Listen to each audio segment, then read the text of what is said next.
just Mark here. So June is Men's Mental Health Month, and I've been struggling for like the last week and a half about whether to post a video or not, whether to say anything, and that just comes down to part of being a man. Sometimes you don't know whether talking out is a good thing or a bad thing. Now here's the numbers I found online when I was doing a little bit of research, but they say 525,000 men every year lose the battle in their own heads. That works out to about 43,750 a month, 10,058 per week, 1,442 per day, and about 1 per minute. As a man, especially one who's a Gen Xer and growing up in the 80s, I was always kind of taught that, suck it up, be a man, don't cry. Thankfully for me, for the most part, I grew up with my mom and 2 of my sisters in my home.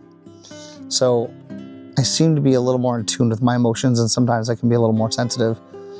But as I became an adult and I got out on my own independently, many times I didn't share what was going on in my head. I didn't share the frustrations. I didn't share anything, and I bottled it up. And sometimes that would compound and compound and compound until it got to a point where I reached a breaking point. And I didn't know how to handle those emotions. The reason I think it's important to talk about men's mental health is because a lot of men don't share because we get ridiculed for it. We get told we're overthinking it, we're being overdramatic, and that's not the case. Usually if a man finally speaks out, it's because he's been pushed too far. He's been pushed to a limit. As men, we're conditioned to make sure that we grow up, have good careers, take care of our families, be a good dad, take care of our spouses. We work a lot of hours to make sure there's food on the table. And ladies, if you're watching this, I get it. Women do this too. But in the male situation, it is a little bit different because it's expected of us of certain things. And when we're not meeting those expectations, or we feel we're not meeting those expectations, we can get real down about it. But most times we won't say anything. We'll just go about our day. I remember many times in my life, no matter what situation I've been in, there are times I would come home and I would sit in my car just to decompress before I went into my house. And that's with any relationship I've been in, any situation I've been in, because I knew that as soon as I entered those doors, I had to be switched on for a different reason.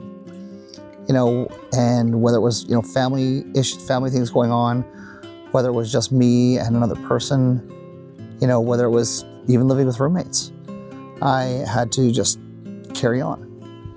I've always been known as kind of the guy who has overcome a lot of things and done it with, excitement and pride and positive energy and that kind of stuff. And as I've gotten older, I kind of wore that as a badge of honor, but I shouldn't have. I should have been getting help for a lot of things in my younger years that I wasn't. And a lot of times I was silently struggling, just like most men. We silently struggle. And we don't want to sometimes deal with what's going on in our heads. I remember years ago, probably about 20 some odd years ago, I was with someone and I decided to share something that was on my mind. And immediately it was like, oh, whatever, get over it. And at that point, I never shared another thing with that person. And I had to live with that person every day. Because what's the point in speaking out if we're going to constantly get pushed back or different expectations? Even in a job I had, I was called out once because I was not as social as I normally was. And I remember that team lead saying to me, Mark, people love your energy and love that you're excited. And sometimes people just aren't getting re-energized because you're not, not being you. And I remember looking at that boss and saying, well, it's not my job to make them happy. Right now I'm struggling with some stuff and I don't feel I need to make them happy. They got to find their own happiness. Now, being a guy, we take pride in a lot of things. We do make a lot of sacrifices. And sometimes I've seen men that I know struggle because they were working so hard to do things to keep their family afloat and sacrifice a lot of things. And people wouldn't see that. They would just see the whole, oh, well, you come home and you don't do this and you don't do that. You don't take out the garbage. You don't do the dishes tonight. You don't spend a little bit more time with the kids. And There are great dads out there who spend a lot of time with their kids, even tired. I think when it comes to June being Mental Health Month, it does often get overshadowed because it's also Pride Month. And you want to think about the men and the transgender individuals who are struggling. I've known 2 of them who ended their lives in my early 20s because they struggled to share their emotion and come out because they were ashamed. And back then in the 80s, 90s, and early 2000s, it wasn't quite as common as it is now for people to speak up and speak out.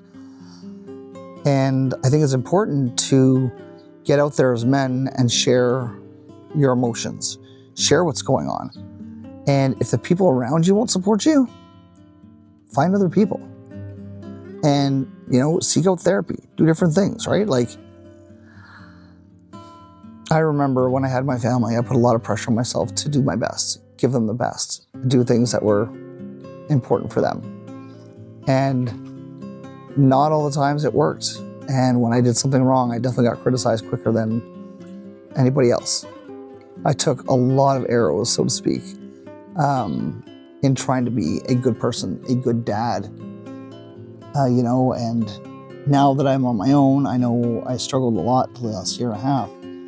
The difference, though, is I chose to speak up and I chose to speak out. I chose to seek therapy. I chose to do something. To the men out there, if you're watching this, if you are struggling, I get you. Please feel free to leave a comment below. There's no judgment from me because I've been there. I want to also remind you that you are doing a good job. You are a good husband, a good father, and a good dad. I guess those kind of one and the same, but you're doing your best. And I praise and I appreciate you for it. If you are struggling so bad that you're thinking of different things that are harmful to yourself, then please seek help, or try to speak to anybody who will be there for you. So as we head into the rest of the month, I may talk about a few more, mental health type issues for us men out there, and mainly because it is important. And I know right now I've got a few guy friends who I talk to who are struggling, and they are trying to do the best they can every single day. Men, it's time to stop being silent. Speak up. Share what's going on in your head, because it's not worth it to get to a point where you're so frustrated that you lash out or you get angry or, God forbid, you have darker, deeper thoughts. And I've had those thoughts. There are resources out there in your local area. Obviously, I'm in Canada, so there's a few places here in Alberta.